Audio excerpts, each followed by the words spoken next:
Hello, welcome to the Indie Ocean again, and here's another First Impressions video. This is Space Egypt. I don't have any idea what to expect from it at all, except that it seems to be, judging by the title screen and the cover art and screenshots and whatnot, it seems to be by the same developer who made Ghosts of tarr-minos, that first-person dungeon crawl from a while back. So, let's press on. Alright, manual. Oh god. No, it's alright, it's not as complicated as it looked. Fire left, fire right. Okay. Flick right stick for flash bomb. Okay. Curiosity rover can only fire left or right. Oh, okay. So a bit like dead pixels. Laser beams will be stopped by the debris of exploding enemies. Flash bomb, timer. Alright, I don't think I actually need to know most of that, just to try it out. NASA returns to Mars. Pyramid comes into view. Laser systems online. This time they're not meant for rocks, but for hostile Martian life forms. Here we go. We're exploring Mars and we're expecting hostile life forms. Okay, first thing I notice, we can't stop moving. We can only change direction. Okay, let's get it. Oh, no, that's wrong. Oh, okay. So we can just move up and down. So is this meant to be a top-down perspective? It looks like a side-on perspective. But I guess, judging by the way you can just move... Oh, shit. You can just move... I'm guessing, judging by... Sorry, I had to concentrate there. Judging by the way you can just move in any direction, maybe this is meant to be top-down, Zelda-like. Okay, so I can see why this is called Space Egypt. Apparently there are pyramids and hieroglyphs on Mars. Yeah, level 1 complete. Okay, it's a little tricky, I have to say. Points bonus. Never really been much for score collecting and all that. Oh, shit. Okay, that's a teleporter. Right. Do we have limited lives? Doesn't look like we do. That's good. Alright, off we go. Down here, down, over. Yeah. Okay. So we can stop moving when we hit a wall head-on like that. That's nice to know.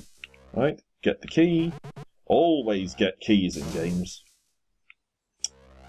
Okay, it's, once you figure out what's actually going on... bugger. Once you figure out what's going on, it's actually not bad.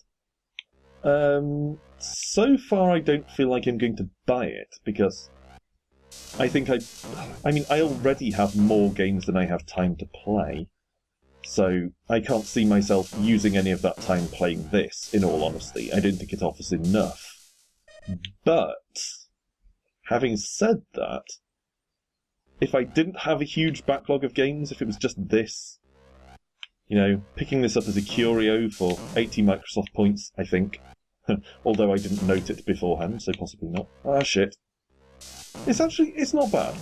There isn't much depth to it, but as a very, very retro, arcadey kind of thing, it's not bad. It reminds me of the sort of game I would have played on, oh, apparently you can only carry one key at a time. Fine. Reminds me of the sort of thing I would have played on the old Ataris we used to have, or that my dad used to have. Not so much the 2600, but maybe the far less famous Atari XE. Come on. And charmingly, there is actually some skill involved in this. It doesn't feel like it's just because it controls awkwardly or anything. I mean, it actually controls reasonably well. Obviously, there's a certain lack of finesse to the control scheme, because it's basically 4 cardinal directions, and then 2 buttons to shoot. But, ran out of time. Oh, that finished me off. Maybe you do have a limited number of lives after all. Oh, yes, you do. Okay. So yeah, there's a certain lack of finesse to it, but having said that, it is kind of fun. Again, I don't know that it would be fun enough for me to buy it, because if I did buy it, I can't see myself going, really fancy a session with Space Egypt, actually. But for what it is, it's actually pretty good. So if you love a bit of the old nostalgia, or you don't own many games, or you don't own more games than you can possibly play, like I do, this is not necessarily a bad choice. Although maybe it does rely too much on nostalgia. You know, someone who grew up in the PS2 era, or the PS1 era even, you know, people who grew up with Sega Saturn games and N64 games might find this just too primitive. You know, it's the sort of thing where you might think, yeah, I know games like this existed once, but it doesn't mean I want to play them. Whereas people who played this sort of game at the time might have a higher tolerance for it. Although you wouldn't go out of your way to buy a game like this now, maybe the relative primitiveness? Whichever, won't bother you so much if it's something you've been accustomed to in the past. Though this not being able to stop thing is kind of an issue. Not a big problem, but if I were to criticise, that would be the main criticism, I think. Oh god, dude, go away. And I feel like the enemy patterns should be predictable, but they're not. They change direction and things, which is actually quite nice, in a way. It's kind of annoying, but it also means this isn't just a basic pattern memorization game. Come on, yeah! Get out of the way.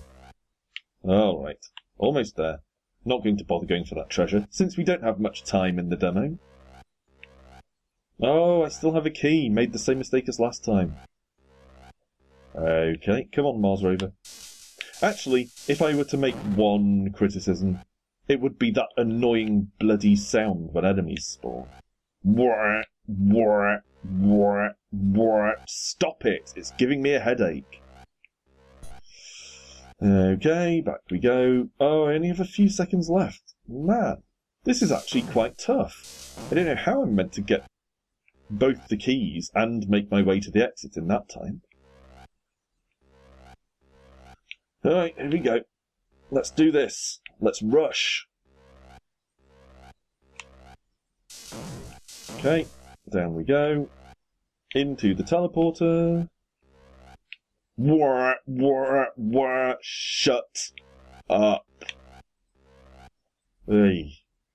Alright.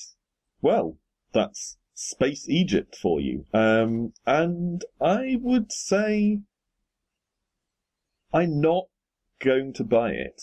But I'm not going to buy it because I don't think I would ever bother setting this time aside to play it. You know, I have a day job and various other things going on. I don't think I would go, yeah, I'm going to set aside an hour to sit and play Space Egypt. But I almost want to buy it on principle because I think it's, if not a brilliant game, I think it's a laudable effort. So that's a middle of the road there. But I set out, when I started doing this trial first impressions thing, to give games basically a two-option scoring system. Yes, I'm going to buy it, or no, I'm not going to buy it. And I think Space Egypt is still going to be a no. I'm not going to buy it. Anyway, as usual, thanks for watching. I'll see you the next time.